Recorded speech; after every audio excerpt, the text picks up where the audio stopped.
Shalom, bienvenidos a una entrega más de Hablemos de Torá. Hoy estamos estudiando Parashá Beha'alotcha. Bienvenidos.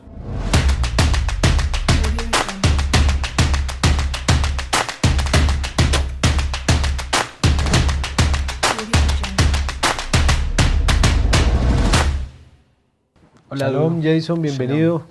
Cuarta aliyá de la porción Beha'alotcha. Estamos en el libro de Números y esta aliyá va desde el capítulo 9, versículo 15 en adelante. ¿Qué encontraste? Aquí nos menciona Dudu en esta parashá el movimiento de la nube cuando se posa en el santuario. Entonces, esto sirve como señal cuando el pueblo de Israel tenía que acampar o tenía que salir de viaje.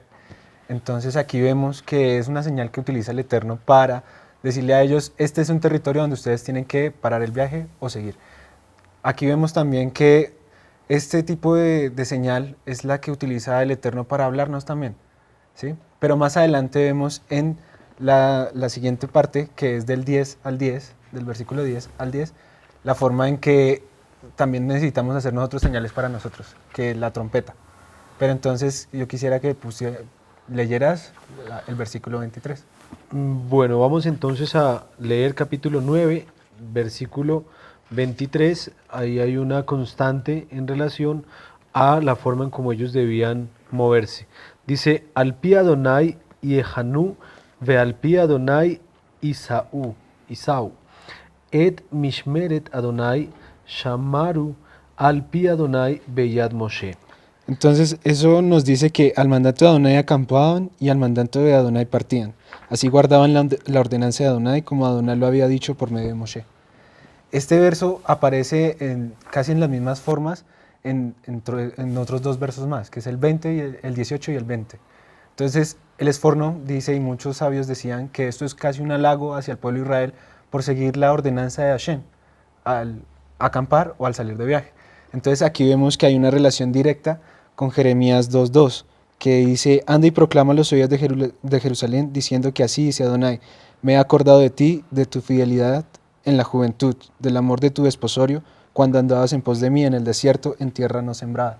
Esto es lo que se está refiriendo Jeremías, a esto, que cuando el Eterno le decía, vayan a un lado o paren aquí, ellos hacían caso, así fuera que la tierra fuera fértil, así fuera que fuera un desierto, ellos hacían esa ordenanza como suya.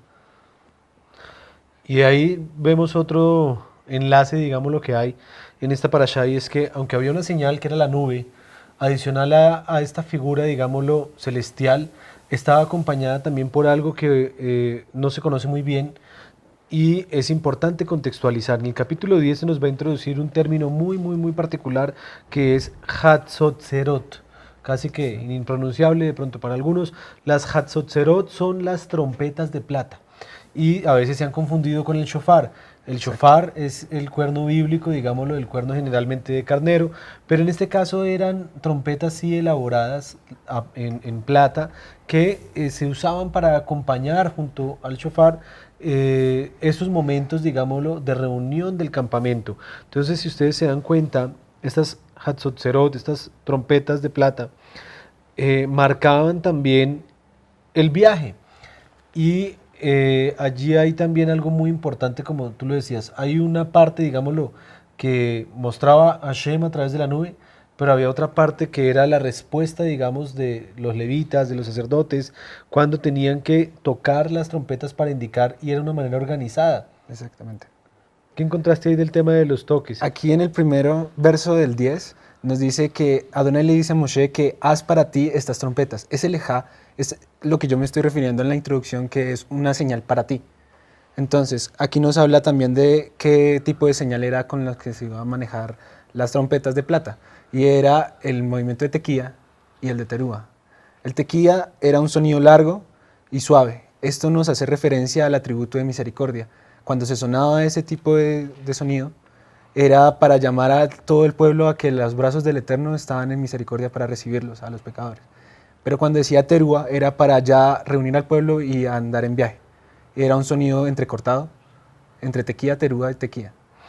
Ahí nos vamos a dar cuenta de que no es simplemente hacer sonar por hacer sonar un instrumento. Lastimosamente, dentro del contexto del mesianismo, y de algunos círculos dentro del cristianismo que han encontrado, como la riqueza que hay en el sonido de la trompeta, del shofar. Constantemente están haciendo sonar el shofar, a veces hay ocasiones en donde ni siquiera se debería hacer, pero se hace. Y esto me lleva a reflexionar sobre el orden que el Señor establecía en cómo el campamento debía moverse. Si es una señal de alarma, hay que tener la claridad que no nos pase, digamos, como el famoso relato de las fábulas de los niños con el pastorcito mentiroso, ¿no? Sí. Que él anunciaba y decía, el lobo, esta era una señal de alarma, y que venían todos a ayudar, ¿y qué pasaba? No pasaba Que nada. no era, y ya cuando sí era de verdad, entonces ya la gente no creía. ¿Qué aprendemos de esto? Hay un pasaje cuando Rab Shaul va a querer también como poner orden dentro del contexto de los dones, del movimiento que hay dentro de una comunidad. ¿Qué dice alrededor de la trompeta? Entonces es 1 Corintios 14:8, que dice, y si la trompeta diera un sonido incierto, ¿quién se prepararía para la batalla? O sea, hay sonidos establecidos y Exacto. hay sonidos que están establecidos desde el punto de vista bíblico con sus nombres. Tequía, teruá, shvarim. eh, no es tocar por tocar, no es andar por andar. Tenemos que dejarnos guiar del Eterno en nuestra vida y hacer algo para nosotros, como dice el texto que mencionas. ¿Y qué es lo que hacemos para nosotros que nos ayude a guiar en esto? Elementos o recursos como fueron las trompetas de plata para que tengamos orden en lo que hacemos, para que podamos vivir una vida que pueda dar un mensaje claro también, porque esto a Exacto. veces cuando vivimos una fe que quiere compartir algo y de repente decimos una cosa y después decimos otra y hay contradicción allí, es ese desorden que de pronto el Eterno no quería que hubiese en el campamento y que se hiciera de esa manera, digámoslo, como fue establecida. Y ese orden se ve cuando hablamos de que el sonido de Terúa está relacionado directamente con el Alpi Adonai, es a la orden de Adonai. Ese Terúa llama a la justicia de Adonai, al atributo de justicia de Adonai, porque cuando salían a la guerra llamaban al atributo de justicia. Ese es el Terúa. Pero también vemos que en Salmos 98:6, yo estoy buscando, porque es que hay muchas relaciones con el shofar, pero no con la palabra de las trompetas de plata. Entonces, en ese Salmo 98:6 están los dos. Están los dos ahí mencionados, que uno debe aclamar a Hashem con trompeta, como sonidos de trompeta y como de bocina delante del rey. Tenemos que clamar a él. Amén.